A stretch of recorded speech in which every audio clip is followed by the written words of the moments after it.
For 20 years, we were told the same lie. Learn WordPress, build an agency, and you'll have a business for life. But look around. The $2,000 website is dead. AI took it. The overseas race to the bottom took it.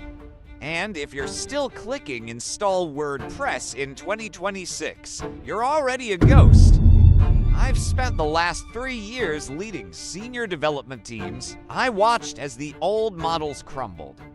But while the average freelancer was fighting for $500 scraps, a new breed of digital architects emerged. They don't build websites, they build protocols. And they don't charge $2,000, they charge $8,000 minimum. Welcome to Snowbrix. This isn't a tutorial. It's an autopsy of the failing agency model and the blueprint for the 1% who refuse to expire.